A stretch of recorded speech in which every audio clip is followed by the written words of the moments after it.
I myself saw him almost every night drink 7,000 calories worth of alcohol. Oh my goodness! WWE Hall of Famer Andre the Giant stunned the entire world with his size, standing at 7 feet 4 inches in and 520 pounds, and he was even nicknamed the eighth wonder of the world. He passed away in 1998, leaving only one daughter behind after his passing, and all eyes have turned to her in hopes that she would carry on her father's legacy. It's not unusual for kids with famous parents to follow in their parents' footsteps, and Andre the Giant's daughter, Robin Christensen-Roussimoff, was no exception, earning comparisons to her dad not only for her wrestling skills but also for her size. How big was Robin? Some say she was even bigger than her dad, but was this true? Stick around and find out. Andre the Giant. You might know him as Andre the Giant, but he was born as Andre René Roussimoff on May 19, 1946, in Coulommiers, France. He supposedly weighed a whopping 13 pounds at birth, and he'd get an awful lot bigger from here onwards. During his time as a professional wrestler, Andre was often hailed as a native of Grenoble in the French Alps, but he actually grew up in Mollien, a small town 40 miles east of Paris. He was the middle child out of 5 kids, and none of them seemed to have this growth spurt Andre had, but it is widely believed that his grandfather appeared to have been taller than what's considered normal. Some people were born with a silver spoon. For Andre, it was the opposite. To survive, his family worked on farms but could barely make enough to live on. From a very young age, Andre began to show signs of gigantism, but it was likely brushed off as a gene he'd inherited from his grandfather. The signs could no longer be ignored, as when he was just 12 years old, he hit the height of 6 feet 3 inches in, and after that, he never quite stopped growing.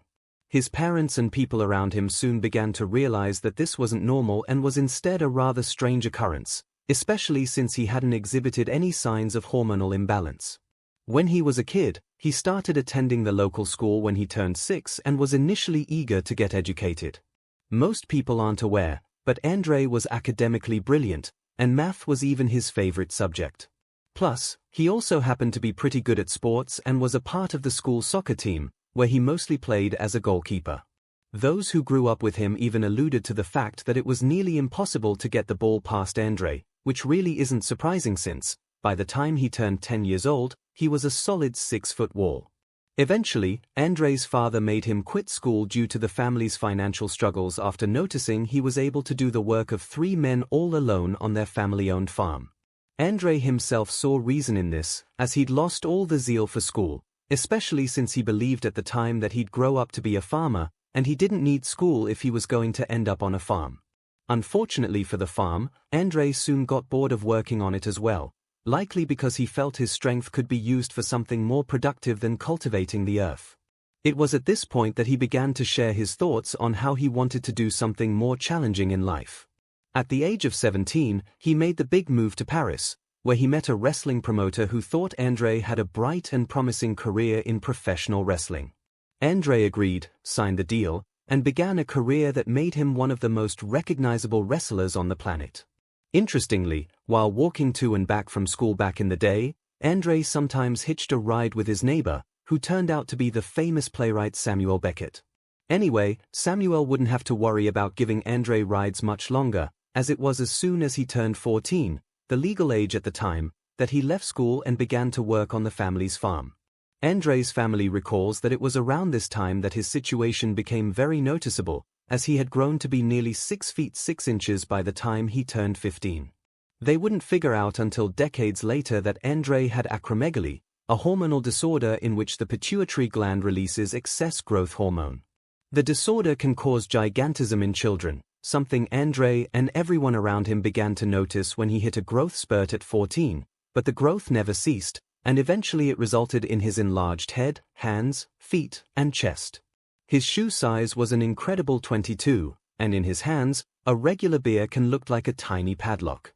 Unfortunately, Andre's size made life rather difficult for him, not just because he was constantly at the receiving end of spiteful jabs and looks, but because they don't really build anything for giants in our world. Take a look around. Everything around us is built for the human size we perceive to be normal. Take, for instance, back when telephone dials were still the norm, Andre couldn't use his fingers, so he opted for a pencil whenever he needed to make a call instead. Additionally, he was a wrestler, so he had to travel about 300 days a year for wrestling, but he couldn't squeeze himself into the airplane lavatory and for this reason had to constantly relieve himself in a bucket. Plus, unless he was able to use a van that had been customized to his size and taste, driving was rather torturous for him. Andre told reporters that there were many times he had to ride for several hundred miles in the front seat of a car, and his back and neck always got so stiff. Plus, growing up with acromegaly was specifically difficult because he didn't even know he had a disorder at that point in his life. All he knew was that he was different, as doctors didn't diagnose him while he was growing up in France. It is widely speculated that his first diagnosis was possibly in Japan in 1970, but he was certainly told he had the disorder after treating a broken ankle in 1981. At this point, there were already certain proven ways he could be treated, and although these treatments would not have reversed his growth, it's believed that they could have played a huge role in increasing his life expectancy. Still, Andre decided not to get treated, but it could have increased his life expectancy. When asked why in the 2018 documentary Andre the Giant, his doctor explained that Andre's decision stemmed from his fear that it might interfere with his wrestling career. It helped that Andre had an oversized appearance, as this was the very reason he chose to become a wrestler and also why he became such a popular entity in the world. If you were a fan of wrestling back in the 70s and 80s, there's no way you wouldn't have known who this big guy was. His presence was certainly hard to miss, and the fact that he literally towered over everyone added a bit of comic relief to the matches he partook in. But while Andre might have appeared just a tad bit unusual, he saw the good in his condition, stuck with it, and soon enough he was dominating the wrestling world in the 1970s and 1980s. Andre became world famous, made millions, and eventually found crossover success in the movie industry through the acclaimed movie The Princess Bride. Towards the end of his life and career, Andre finally faced off with Hulk Hogan in a widely anticipated 1987 WrestleMania 3. Sadly, he would die a decade later at the young age of 46 in France. Andre's height and weight, it's not surprising that Andre was often the subject of unwanted attention in public. With a size that large, surely everyone would want to get a glimpse at him. However, Andre didn't share the sentiment and instead felt that his personal relationships were affected because people only appeared to affiliate with him due to his size. In his words, they wanted to take advantage of him, and he wasn't a fan of that at all. One of the perks of his size was that he could drink quite heavily. There are even speculations and stories that he could consume 100 beers or 20 bottles of wine in a sitting, although actor Carrie Elwes, a Princess Bride co-star, shared that Andre didn't drink for the sake of drinking, as he was constantly in a lot of pain. His back wasn't always injured from carrying his weight around and from other wrestlers breaking stuff all over him. Although it was confirmed that he suffered from acromegaly and was by all means a giant, Andre's exact height remains unknown. For his wrestling career, he usually was described as the 7 feet 4 inches giant, but anyone who watches wrestling would think that this appears to be hyperbolic in nature. Then there was his French passport, which gave a height in meters that converts to just under 7 feet 2 inches. Some people were split between these two heights, and then there were those who believed Andre may have stood at just 7 feet or possibly up to 3 inches shorter than that. For his weight, the same issue persists, as he was often said to weigh 520 pounds, but it could very well be more wrestling exaggeration, as sources believe his weight might have varied from 380 pounds to as much as 555 pounds at the time of his death. Wrestling career. Andre is famed for once declaring that he simply used what God gave him to make a living. His size played a huge role in helping him conquer the world of wrestling, and he made sure to take advantage of it as much as he could. Andre's wrestling career began in France in 1966 under the name Jean Fear, which translates to Gentle Giant. From there, he went on to wrestle in Japan. This time around, he was known as Monster Roussimoff, and in 1971, he made his way to Quebec. 2 years later, wrestling shows were selling out as people trooped in to watch Andre the Giant fight. He had met Vincent McMahon Sr. and began working with him in the Worldwide Wrestling Federation, which later became WWE. Here's how it happened. Andre first arrived in North America in 1971, landing in Montreal, where he initially wrestled under the name Jean Fear. His time in Quebec started well with good crowds showing up for his matches, but interest eventually dwindled. Despite enjoying the atmosphere of Quebec, Andre realized a change was needed. Through his friend Valwis, he secured a meeting with McMahon, a leading figure in professional wrestling based in New York. Describing his first impression of Andre, McMahon, a tall and elegant man in his 60s, recalls being taken aback by the giant's sheer presence. "My initial thought was, my God, I never saw such a man," McMahon says. He continued by saying that he'd seen photographs and videotapes, of course, and he knew Andre was 7 feet 4 inches and over 400 pounds, but he simply wasn't prepared for how he looked up close. He was unlike anything McMahon had ever seen before, and he knew he could become the #1 draw in wrestling. The Princess Bride. Interestingly, Andre had a promising career in film. At least he knew if he didn't make it in wrestling, he always had the movie industry to fall back on. Writer William Goldman and director Rob Reiner shared their uniform thoughts on how they believed Andre was the ideal person to play the character of the giant Fezzik in the 1987 movie The Princess Bride. According to Rob, they had a 3-page scene for Andre to audition with, and he didn't understand a word the giant had said, but they just knew he had to be in their movie. And surely, he still landed the part irrespective of his lack of a solid acting background or even his inability to speak audibly. Impressively, Andre delivered an absolutely stellar performance, further proving his multidimensional ability to entertain. Although Andre did very well in the movie, the behind-the-scenes were absolutely terrible for him.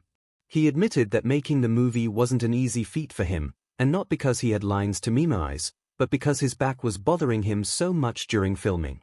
As a result, stunts proved difficult, and when he was unable to catch actress Robin Wright in his arms, the production team had to make sure she was held up by cables. Plus, it didn't help matters that due to his size, Andre himself had to be lifted with cables, especially whenever a scene called for him to ride a horse. But The Princess Bride wasn't the first acting gig Andre had gotten. Prior to that, he'd appeared in a French film in 1967, in television series such as $6 Million Man in 1976, 1982's The Fall Guy, and the 1984 movie Mickey and Ma. Right after he finished filming The Princess Bride, Andre was invited to cameo in the 1994 film Trading Mom, but in all the roles he took, people seemed to think none fit his real-life persona more than playing Fezzik. Andre himself was so proud of his work that he often traveled with a videotape of the film and even enjoyed holding screenings of the movie. Gene Christensen. The full extent of their relationship might never be totally uncovered, but Gene Christensen was undoubtedly a significant part of Andre's life. We all need a little bit of love in our lives, whether it's from our family, friends, or random strangers we meet on the road. Although Andre had millions of fans and supporters from around the world, he needed a different kind of love. Andre was pretty well known for his figure and his presence in the wrestling ring and on the big screen, but not much was really known about his private life, particularly the relationship he shared with Gene Christensen. Gene Christensen-Gantry was born on August 15, 1949, in Minnesota. She had Danish roots, evident through her last name, which translates to knowledge, leadership, and fairness in Danish. She was extremely private about her family life since the reason she became so well known was a result of her relationship with Andre. But it is believed that she wasn't an only child. Although her affiliation with Andre was the reason the spotlight shone on her, Jean was more than just Andre's partner. In the 1970s, she found work as a model and eventually went on to serve in the public relations sector for wrestling, and it was thanks to this job she met Andre. When the duo first crossed paths, they both admitted that they weren't in any way drawn to each other. There wasn't an immediate spark or anything of the sort. Given Jean's height of over 6 feet 4 inches, she was glad she'd met someone taller than she was. It is believed that this uniqueness might have greatly contributed to their eventual romantic involvement. It's not clear how the two eventually began a relationship, but soon enough, news about them began to spread, and they soon began to face challenges as a couple. Many sources claim that Jean and Andre were in a very committed relationship, but the exact nature of their union remains kind of a mystery. From what we can tell, their romance likely began around 1972 or 1973, with some reports suggesting that they were married but never got to officially register their marriage.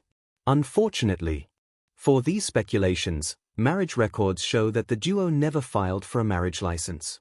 Despite this, though, their relationship appeared to be going strong and even lasted for years, notwithstanding the ups and downs of a relationship slapped right under the spotlight.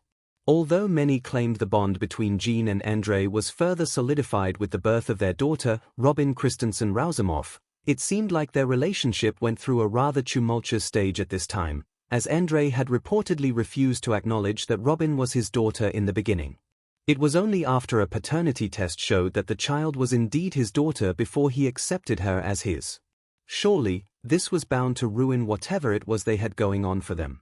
Robin didn't exactly get any special treatment despite being the only child of such a renowned figure. Almost unbelievably, she only met her father 5 times in her life. Obviously, they had some pretty interesting complexities in their family dynamics.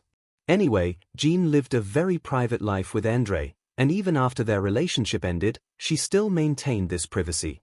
She sadly passed away in 2008, leaving a legacy that would certainly continue to intrigue fans and historians. It's interesting how their stories, intertwined yet distinct, offer a glimpse into the world of fame, love, and challenges. Sadly, an era was about to come to an end for Andrei, and it would leave many in utter disbelief for decades to come. Death, when someone appears so different from the norm, they could either be held in high regard or treated very poorly. For Andrei, he spent most of his life tethering between these two sides of the fence. To some, he was an absolute icon who could do no wrong, and to others, he was an invincible wrestler so much larger than life that not even death could touch him. Many didn't ever think that he would one day pass on, especially not at the ripe early age of 46. January 28, 1993, in a hotel room in France, Andrei was found dead from what was ruled congestive heart failure as a result of his untreated acromegaly. Andrei had reportedly been in France to attend his father's funeral and pay his family a quick visit, but his plans changed for the worse when he ended up dead himself. Andrei had always had plans to be cremated, but when no crematorium in France was big enough for his body, he was flown back to the United States, where he was cremated and his ashes scattered at his ranch in North Carolina. The WWE Hall of Famer was considered a true giant of the wrestling business, both literally and figuratively, being one of the most recognizable and iconic superstars the industry has ever produced. He definitely lived a life not many can boast of. It's often said that he was one major reason wrestling became a mainstream sport. Even though he did live a short life, Andrei's most iconic moments on screen will immortalize him. One such moment was when the world gathered around to watch his iconic WrestleMania 3 appearance. It was quite possibly this moment that marked his emergence as a fan favorite, and let's be real, Andrei getting bodyslammed by Hulk Hogan is honestly one of the all-time greatest moments in wrestling. After his passing, several wrestlers and fellow co-stars in the entertainment industry came out to share their favorite memories and condolences with his family, friends, and fans. One such person was Stephanie McMahon, who claimed she had a friendly relationship with Andrei. It was one of the lesser-known WWE friendships. Stephanie openly shared that Andrei was her childhood best friend, recounting how she would attend his matches and witness his memorable moments live. In an interview with D Magazine, she revealed that their bond began when she was around 7 or 8 years old, sparked by her observations of how differently people in WWE treated Andrei because of his size. Stephanie also revealed that she didn't like how people treated him differently just because of his size, and that was actually how they bonded, because she asked him one day if it bothered him. She thinks he was surprised that such a little person would ask him such a big question, and boom, that was the start of their relationship.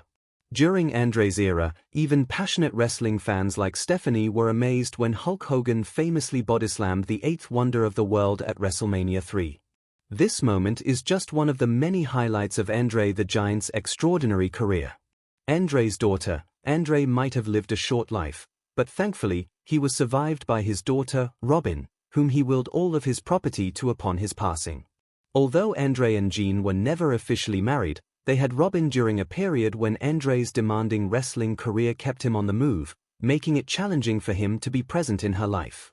Their co-parenting relationship was therefore often tense due to these circumstances. Growing up, Robin would occasionally meet her father when he had wrestling matches near Seattle, and they would stay connected through phone calls. Reflecting on their relationship, Robin has shared that she believes they might have grown closer had Andrei lived longer. Tragically, After his passing in January 1993 due to congestive heart failure while in Paris, Robin and her mother only learned of it a month later when his attorney left a message on their answering machine. Despite the difficulties in their relationship, which Robin attested to, Andre made her the main beneficiary in his will. It's therefore not surprising that Robin followed in her father's footsteps by pursuing a career in wrestling and later ventured into acting. Although unlike her father, her journey in the wrestling industry didn't unfold as she had hoped, leading her to explore other fields and ultimately establishing herself as an actress, all while contributing to projects related to her father's legacy. In recent years, Robin has notably been involved in projects like the film adaptation of the book Andre the Giant, Closer to Heaven, and the television documentary Andre the Giant. She ensured to oversee the documentary, where she highlighted his remarkable life and contributions to the world of professional wrestling and entertainment. When it comes to her financial standing, Robin's net worth is estimated at $10 million, thanks in part to her career in wrestling and ongoing royalties from WWE, which continues to use Andre's name for various events. As expected, she holds the rights to her father's name across different media platforms, including video games and action figures. Taking a look back on Andre's legacy, he was one of the highest-paid wrestlers in history, amassing considerable wealth during his illustrious career. This wealth was divided among 3 beneficiaries, with Robin inheriting a significant portion of his assets alongside other beneficiaries. As for her personal life, Robin keeps it private just like her mother used to. Details about her relationships or family life remain undisclosed to the public. She tries to maintain a low profile, instead choosing to focus on her career and preserve her privacy away from the media spotlight. We know you've been wondering just how similar in size Robin is to her father. Well, he definitely didn't need a paternity test to determine that she was his daughter because the resemblance is uncanny. Physically, Robin stands at 5 feet 11 inches tall, about 180 centimeters, weighs 220 pounds, or 100 kilograms, and has a body measurement of 44-40-44 in.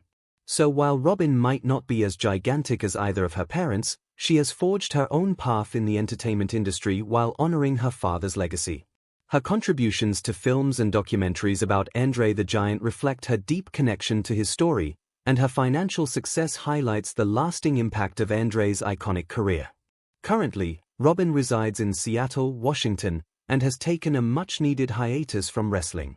Anyway, whatever choice she might make, we know Andre the Giant is smiling down at her.